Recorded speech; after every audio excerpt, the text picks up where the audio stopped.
This is Football at 4. All right, Football at 4 is powered by the Inside the Birds podcast, and it is brought to you by PropSwap, America's sports betting marketplace. Sell your sports bets and take your profit. Find out how at PropSwap.com or download the PropSwap app today. Geoff Mosher from the Inside the Birds podcast, a new edition dropped this morning, and he joins me now here on Football at 4 on a Monday. What's going on, Moshe? Michael, how are you? It's a nice, hot, steamy Monday. How's it going? It is. It doesn't feel like football. No, it doesn't feel like anything but get your butt inside type of weather. Sure does. But we're getting close to football. We are almost 1 month away. In fact, we are less than a month now from the start of Eagles training camp, which is kind of getting exciting based on what we watched with the Phillies bullpen this weekend, what we know the Sixers offseason will look like. The Eagles are really, sadly, might be the best hope right now. How sad is that? Well, that's pretty sad. That's kind of the no other option. But because really after the Phillies are done, then it's just the Eagles, right? So, that's sad. I mean, look, the Eagles, I believe, will be more competitive on a week-to-week basis than they were last year. Now, you could say, well, they were in a lot of games last year. Yeah, but it was just ugly, horrific games that you could kind of tell as the game went on. Sometimes I thought if football with 5 or 6 quarters, some of those games that the Eagles narrowly lost, they would have lost by 10 or more. It just seemed like they would get worse as the game went on. But I think they'll be more competitive if they're healthier and if their talent develops. But again, what we're talking about in the bigger picture, that I can't answer. Well, that's it. I was looking at this, a little while ago about the games last year. And yes, they were aesthetically the most unpleasing games I think I've seen in ever watching Eagles football. They were just painful to watch every single week. But you're right. When you look back at those games, how many one-score games did they end up with? Well, all right, they tied Cincinnati. They lost to Baltimore by 2. They lost to New York by 10. They lost to Cleveland by 5. They lost to Seattle by a touchdown. They lost to Arizona by less than a touchdown, and the game on the final. So the week of the season, which obviously they kind of threw, but they had 5 or 6 games that were one-score games last year. Yes, but conversely, would they win 4 games, right? They won 4 games, and I believe none of those 4 wins came by more than 1 possession either. So that's the NFL for you. You're going to find, go look at the Jets last year. They were an awful team, just a terrible team. But I'm sure you're going to find 6 or 7 games that were 1-possession games. Yep. But it doesn't mean that they weren't bad, and it doesn't mean that just a few minor tweaks makes them a way better team. You've got to put it all together, and you got to be able to finish games. But, the division is interesting, Mike, at NFC East. And that's, what we've started doing on Inside the Birds is our NFC East preview. We dropped the Dallas first today. And we do this with Greg Cosell, who really brings us inside what the tape says. We don't try to just prognosticate based on what you are on paper or what you've been somewhere else. So Greg does a great job of breaking down the tape. And we started with Dallas, and then we'll go on to Washington. That'll be Thursday morning because on paper, Dallas should have the best offense in the division. Washington should have the best defense in the division. The Giants are an interesting team because I think that they don't have as good of an offense or as good of a defense as either team, but they're probably more in the middle. Like Dallas has had a bad defense last year, and Washington had a bad offense last year. The Giants are just kind of mediocre in both, so they have kind of a less of a bridge to gap there in either side of the ball. And the Eagles are just the biggest question mark. You just have no idea what to expect with them because there's so much newness. Yeah, and I know in listening to some of the podcasts today with Greg Cosell, as you guys dropped over Inside the Birds, looking at that Cowboys team, like one thing for them is you would think their offense is in pretty good hands. Like if Dak Prescott comes back and that injury doesn't really, hinder him at all, you would think that this is a team that could score a lot of points. I forgot this. I had to go back and look it up. And I don't want to make too much of this because sometimes you have to throw the ball when you're behind and your defense stinks, and certainly Dallas had to do that. But the more you throw, sometimes the worse off you are, right? You become predictable and you lead to interceptions. But Dak Prescott, through 5 games last year, was averaging 370 passing yards per game with a QB rating of 99 and a 68 completion percentage. He was having one of the greatest stretches of quarterbacking you might see in NFL history. Now, I don't know how sustainable that is because that was just 5 games, and we've seen that, guys fizzle out. But that is an incredible 5-game run when you can average 370 passing yards a game, complete 68% of your passes, and have a 99 quarterback rating. I thought Prescott last year he almost would have been the MVP conversation had he continued to play the way he was going. I mean, they were just so historically bad. But that's something, Moj, when you look through this division. Well, Dallas, it was a horrible division, but Dallas lost Prescott and had a historically bad defense. You can't really bank on Dallas, I think, being the dumpster fire that they were a year ago.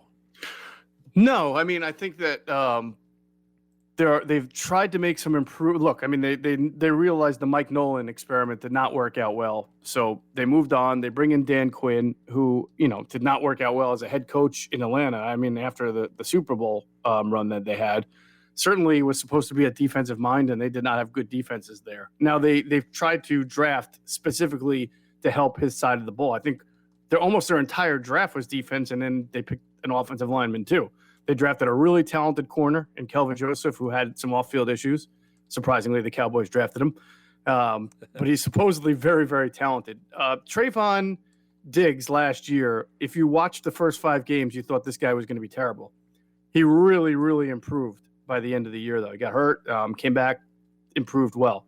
They obviously had a Micah Parsons. They've got Jalen Smith. Leighton Vander Esch has the neck issues, but when he's healthy, he's a pretty good player. And they've got some good defensive linemen. They're a little different because they're younger on the D-line. And Randy Gregory, much like Cowboys, has some off-field issues, but when he puts it together, he's a pretty good player. To me, their questions are more in the secondary, but I don't think they're going to be the dumpster fire that they were from the start. I think that they've tried to really cater this defense to be in the division of Dan Quinn. Oh, I agree with that. And we said over the years, Dallas has had the best talent in the division. How they didn't win the division in those couple years that the Eagles ended up beating them out is beyond me. Right. I guess part of that was Garrett was that bad at times as the head coach. And I do think in football, the coach means a lot. I mean, they have their hand on every single play calling, schemes, and all that kind of stuff. And I thought Garrett was one of the worst. But I don't think you can depend on that. But also, Washington seemingly is taking a step towards respectability. Last year, now they get themselves a veteran quarterback that, he might not win the Super Bowl for you, but it doesn't seem that Washington you can count on to be the bringing up the rear anymore. No, I don't think so. I think that their defense is it's not just the front 7 anymore. They signed William Jackson, a corner from the Bengals, who's a really good player. A lot of people don't realize who he is because he's a Bengal, but good player. Landon Collins will come back, but they had a kid named Cameron Curl, their safety, who played really well, and Greg Cosell has told us he thinks Cameron Curl is better than Landon Collins. They have Kendall Fuller, a decent. I mean, this league is hard to look at the Eagles. It's hard to get one good corner, right? Let alone 2. But Kendall Fuller and William Jackson's a pretty good pairing there. And a lot of people like the kid that they drafted in the first round, Jamin Davis, the linebacker from Tulsa, I think it is. So they are pretty complete from D-line out to secondary. They're pretty good. Here's the key for Washington. You can make an argument, Geoff, that might be the best defense in the league. Defense certainly in the division, possibly in the NFC, and maybe the entire league. Yeah, you'll get no argument from me. I'm sure there's some pretty good Ds out there, but I'm sure that Washington will be right up there with it. When you can line up 4 first-round picks, right? Montez Sweat, Chase Young, Jonathan Allen, and Deron Payne. And honestly, I watch them all. I can't find too many weaknesses with any of them. So they're all pretty good. They remind me of what San Francisco did a couple of years ago when they went to, they were bad for a few years. They kept loading up on the defensive line from Eric Armstead to DeForest Buckner to Bosa to there was a Solomon Thomas, and then all of a sudden they've got one of the most ferocious defenses, and they're in the Super Bowl, right? So that kind of reminds me of the trajectory that Washington's on. For me, the key to this team, Mike, is Ryan Fitzpatrick has always been on bad teams that have had to kind of pass a lot, and he's had to make some wild, kind of crazy man quarterback type of plays, like trying to be a Brett Favre when you're really not Brett Favre. And so he's always had good number. He'll have stretches of great games, and then he'll have stretches when he's throwing the ball to the other team. And this is a big if because he's been playing the game so long, if this coaching staff can just convince him that he's got to just manage the game, make your plays, but eliminate your wildness. Don't worry if it's 3rd and 5 and it's not there. We punt and we put our defense on the field and they'll get you the ball back. If you can just play, 25% less animal in you than in the past, we might be able to win this division going away. And we'll see. Because to me, I think that if we can take our Eagles, either fans or media hats off here and say the highlight of this divisional battle will be Dallas's offense versus Washington's defense. That's going to make for some really good primetime television. I don't know. Yeah, that's a great point. I don't know that because Dallas, when they had Prescott last year and they were really cranking offensively, were one of the best in the league. I mean, when they were going to Ben DiNucci and Garrett Gilbert, not so good. Andy Dalton, they were okay, but they were tremendous with Dak Prescott. That's a great point. Like Washington and Dallas, when they match up, you're going to get tremendous offense against tremendous defense. That would highlight. And then the Giants are kind of hanging in this realm of like, I don't know what to think of that team. I mean, I like what they've done with the roster there, but I just can't get behind Jones. But they've got like some intriguing parts about them. I think you hit it on the head where you look at, if you're Dave Gettleman, who's been maligned and rightfully so, but in general, I like what they've done. I think they've put their quarterback in a situation to continue to develop and have a good year by bringing in a Kenny Galladay. Saquon Barkley is going to come. He's coming back. Hopefully he stays healthy, but that's another weapon. They draft Kadarius Toney. Last year, they added to their offensive line with Matt Pert, who's probably going to start at right tackle. They will get Nate Solder back. He may not even start. I mean, he wasn't that good, but they drafted Andrew Thomas, who had a really rough first half, but a much better second half. Leonard Williams had a breakout year for them. They drafted Olujari, their pass rusher from Georgia. Right. They got some good corner in James Bradbury, and linebacker, they're good with Martin. I mean, they have just kind of and Adoree Jackson, who can be beat, but he plays a tough physical man coverage that they're going to want to play more of. So I do agree that the Giants have put themselves in a position to be a better team and really kind of like how he does this, shores up holes with free agents and tries to draft good players. The question now is just, will the coaching and the talent be developed? Will Daniel Jones emerge into a good enough quarterback to make this team a viable contender? Yeah, and when you look at, I was thinking about this morning. In fact, when I was tweeting out what we're going to talk about today during the show, which is the Eagles' blueprint. It almost feels like they went back to what they know and followed that. Now, it doesn't mean they're going to go from a team that was 4-11-1 to win the Super Bowl, but it felt like because Howie kind of admitted that they thought the window was open, so they did some things that they kind of went off script for that little 2-year window there. And this offseason feels a lot more like Chris Heck from the Sixers would say, on brand, right? Yes. Yeah, definitely. Definitely on brand. Although, sometimes on brand for them is to, like last year, going out and getting Javon Hargrave, a guy who fits their identity, is young, so he's on his second contract, and you're gonna pay a lot, but he's young, and you're gonna have him grow. They didn't have the funds to do that this year, so there was a little bit of off-brand with all the restructuring and finagling they had to do. So they really could only spend, moderately on the free agents, but they were on brand by filling the holes with guys that can play this game. They may not be great. They're not going to stink. They're going to give you what you need, and hopefully you've drafted well enough so that these guys that you brought in for a year to plug a hole can be, you can move on from them in the offseason, or they play really well and you maybe assign them to an extension. But if not, your drafted talent steps in and performs to that on that rookie contract, so you don't have to overpay. Yeah, it's like I'm looking back to that 2017. It's like they got LeGarrette Blount. All right, we got Kerryon Johnson. We got Matt McGloin. All right, we'll go get Mullins. We got Chris Long. We'll get Ryan Kerrigan. They got Wisniewski, who was that was a veteran backup guy that gave them versatility. They got the guy from Indianapolis, somebody that knows the coaching staff. There's a lot of similarities of like these under the radar type of things that they just kind of didn't get you excited. They went from 7-9. They had that offseason. You're like, where is this team going? Oh, how about the Super Bowl? Yeah. How about that? And that would be amazing if it happened again. Probably not. You wonder about they still have some real big question marks, even more so than the 17 team, and obviously that secondary is where it starts on defense. I don't, I like Anthony Harris. Okay, I like the other safety that they have, whose name is it's say it again. Rodney Mcleod. Rodney Mcleod, right? I like that. Assuming he's healthy enough to play, that's good. It's good, but it's not great. Of course, you like Slay. You don't like what they got at second corner, and you're iffy on linebacker. I like Eric Wilson, but he's not like a 3-time Pro Bowl linebacker. So my point is saying is, if you're an upper echelon quarterback in this league, or a pretty good one, and you're going to face a lot of those on a week-to-week basis, you're looking at this Eagles defense thinking, I think I'm going to have a pretty good game as long as, I'm protected and my weapons are doing what they're going to do. In this league, the way we can throw the ball, the way the rules are, I'm going to be able to hit my guys fairly often.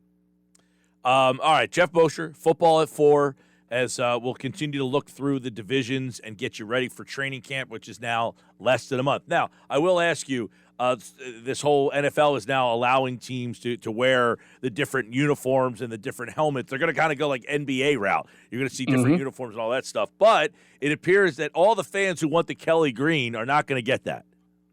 Oh, at least not next year. I thought it was going to happen. Not next year, but maybe in the future, right? At least until 2023, because apparently the Eagles have put in to where – why do they have to put it in so far in advance? There are some things about the NFL and their rules and regulations that I will never understand, and that the whole uniform thing goes along with it. But I'll also say this, and I don't know. I'd love to see to ask like 100 people how they feel about this. But does wearing the Kelly green, is it that important to people? Like it's just a uniform. I don't understand like the major call. It's not like they even won a Super Bowl in Kelly green either. So that there's that it takes you back to that day.